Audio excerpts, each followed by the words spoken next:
خان صاحب کہتے ہیں کہ 5 سالہ کارکردگی اپوزیشن کی دکانیں بند کر دے گی، 3 برسوں میں نون لیگ سے زیادہ سڑکیں بنائیں، غربت کم ہوئی، مہنگائی کا سیلاب باہر سے آ رہا ہے، قابو پا لیں گے۔ اچھا یہ دیکھیں، اگر کارکردگی کی بات کی جائے اور 5 سالہ کارکردگی کی، تو اس میں 3 سال جو گزرے ہیں وہ تو انتہائی ناقص کارکردگی رہی۔ سب سے ابھی مین ایشو جو ملک کا ہے وہ ہے مہنگائی۔ مہنگائی آپ سے قابو ہی نہیں آ کے دے رہی، جو خصوصاً جو روزمرہ کی اشیاء ہیں، جو غریبوں کے استعمال کی ہیں، عام آدمی کے استعمال کی چیزیں، وہ آپ سے بالکل بے قابو ہوئی ہیں۔ ابھی پیٹرول جس طرح ہے کہ وہ عام آدمی بھی استعمال کرتا ہے اور امیر آدمی بھی استعمال کرتا ہے، تو مگر پیٹرول کی وہ قسم جو صرف امیر آدمی استعمال کرتا ہے، جیسے ہائی اوکٹین یا جیٹ فیول وغیرہ، وہ اس کے اوپر آپ ٹیکسز لگائیں، اس کو مہنگا کریں، مگر وہ اتنا مہنگا نہیں ہے، وہ صرف 12-13 روپے عام پیٹرول سے مہنگا ہے، یعنی 157-58 روپے لیٹر ہے وہ۔ مگر اس سے پہلے جب پیٹرول سستا ہوا، ابھی خان صاحب کہتے ہیں کہ پیٹرول کی پرائز عالمی منڈی کی وجہ سے مہنگی ہو رہی ہے، تو مگر جب پیٹرول عالمی منڈی میں سستا ہوا، دنیا میں جب پیٹرول مفت مل رہا تھا، یعنی لاک ڈاؤن کے دوران جب پوری دنیا بند ہوئی تھی، تو پیٹرول جب مفت مل رہا تھا، کچھ دن پاکستان میں بھی سستا ہوا، مگر اس کے بعد وہ مافیا نے آپ کو اس حد تک مجبور کر دیا کہ آپ نے گھٹنے ٹیک دیے، راتوں رات آپ نے 25 روپے اس کی پرائز بڑھا دی، تو آپ اس مافیا سے کیوں نہیں لڑے؟ اسی طرح چینی ابھی دیکھیں کہ 150 روپے تک گئی، اب آ کے 100-110 روپے پہ آئی ہوئی ہے، تو جو 150 روپے تک مافیا نے اس میں اربوں روپے کما لیے 2-4 دن ہفتے میں۔ اسی طرح پیٹرول والوں نے، جب پیٹرول دنیا میں فری مل رہا تھا، تو انہوں نے یہاں پہ مہنگا بیچ کے اور اس سے بھی اربوں روپے کمائے۔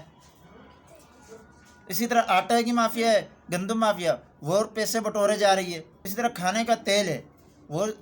370-80 روپے کلو ہے، وہ مافیا پیسے بٹورے جا رہی ہے۔ اسی طرح تعمیراتی سامان ہے،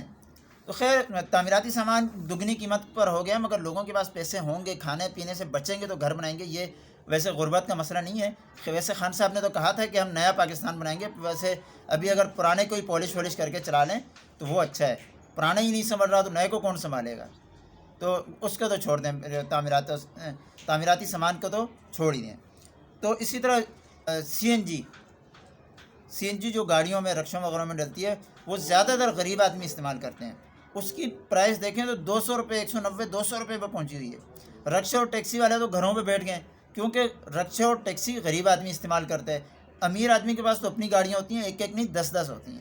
تو اس لیے غریب آدمی نہ تو رکشے ٹیکسی میں سفر کر پا رہے اور نہ رکشے اور ٹیکسی والے گاڑیاں چلا پا رہے ہیں۔ تو مگر اس کے برعکس بہت سی ایسی چیزیں جو غیر ضروری ہیں، جو کہ مہنگی ہو سکتی تھی اور ان کو مہنگا ہونا چاہیے تھا، جیسے سگریٹ وغیرہ ہو گئے، کولڈ ڈرنکس وغیرہ ہو گئیں، اسی طرح اور بہت سی چیزیں جو کہ غیر ضروری ہیں، جن کے بغیر گزارا ہو سکتے ہیں، مگر وہ مہنگی نہیں ہوئی اور ان کے ریٹس مستحکم ہیں۔ تو اس سے نہیں یہ پتہ چل رہا ہے کہ خان صاحب خود مافیا کے ہاتھوں مجبور ہیں اور مختلف قسم کی مافیا کے ہاتھوں میں کھیل رہے ہیں۔ تو خان صاحب آپ اگر کارکردگی کی بات کر رہے ہیں تو کارکردگی دکھائیں عوام کو، کارکردگی کی بنا پر تو آپ کو اگلے الیکشن میں ووٹ نہیں ملنے والے، آپ کو تو گھر کا راستہ دکھانا ہے، عوام نے آپ کو گھر کا راستہ دکھانا ہے، یا آپ کو انہوں نے بولنا ہے کہ جائیں آپ یا تو شوکت خانہ میں بیٹھیں، یا پھر انہوں نے آپ کو کرکٹ میں کے چیئرمین لگا دینا کہ بھئی آپ کرکٹ بہت اچھا کھیل لیتے ہیں۔ تو کارکردگی کی بنا پر تو خان صاحب بہت مہربانی ہوگی کہ وہ آپ عوام کے پاس ووٹ لینے نہیں جائے گا، کیونکہ آپ کی بےعزتی ہوگی، اور وہ بےعزتی جو ہے نا وہ برداشت نہیں ہوگی، ہم سے